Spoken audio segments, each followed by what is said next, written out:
Coming up, my not top sets for Lego investing and reselling. Let's see what sets are recommended for us to avoid.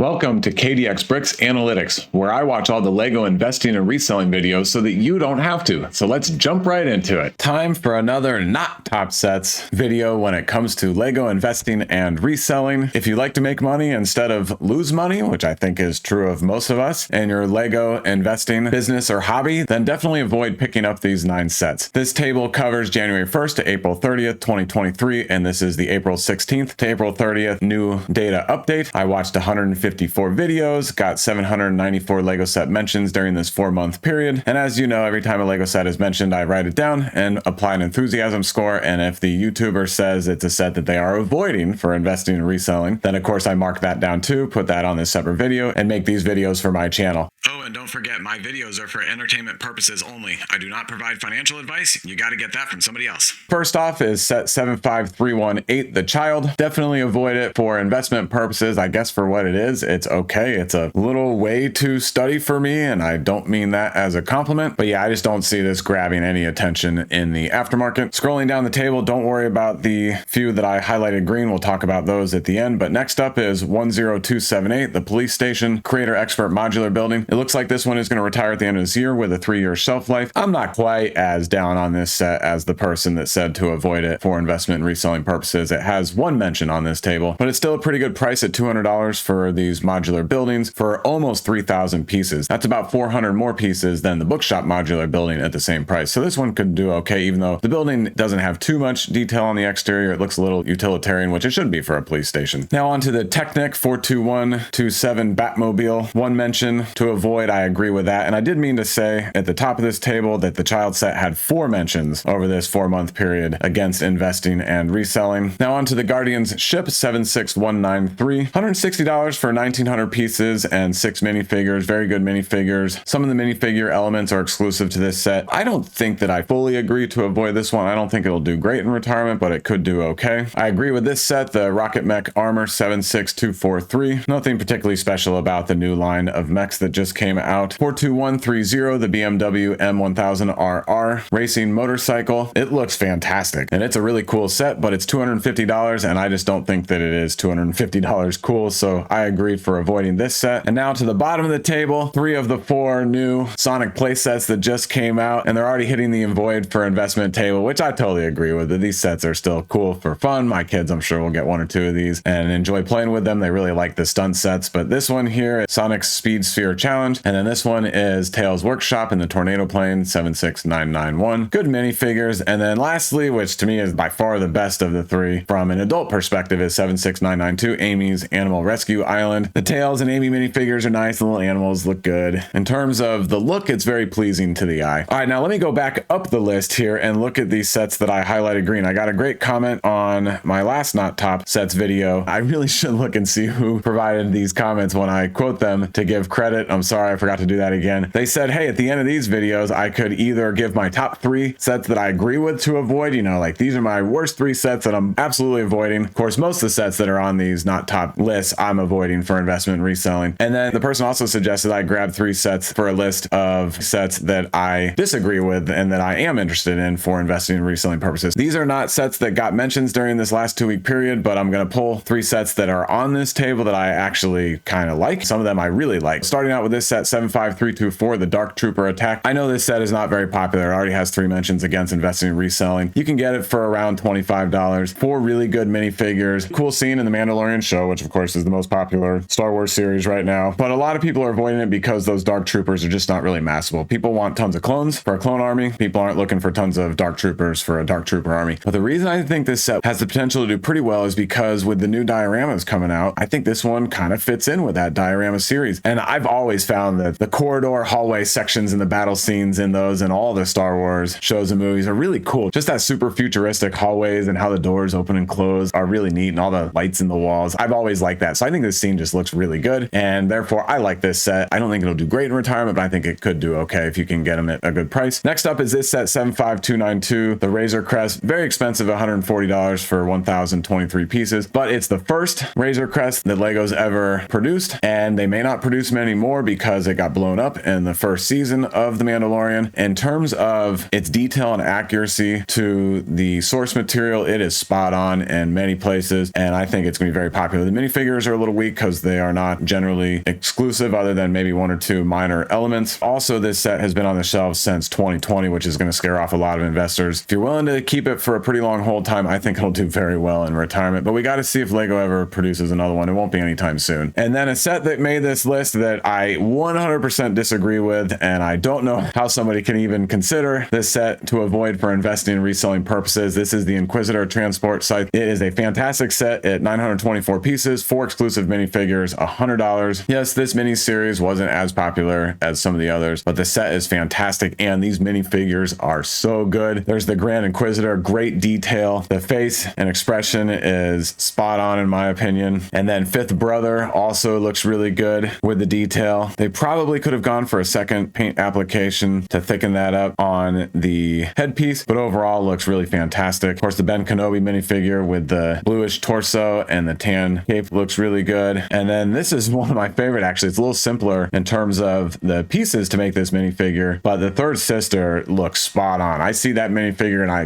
know exactly which character we are talking about. With all that said, just going to reiterate one more time that I think this set 75336 is going to do really, really well in retirement. It's one that I really like a lot. Thanks for watching. That's a wrap on this video, and I will see you in the next one.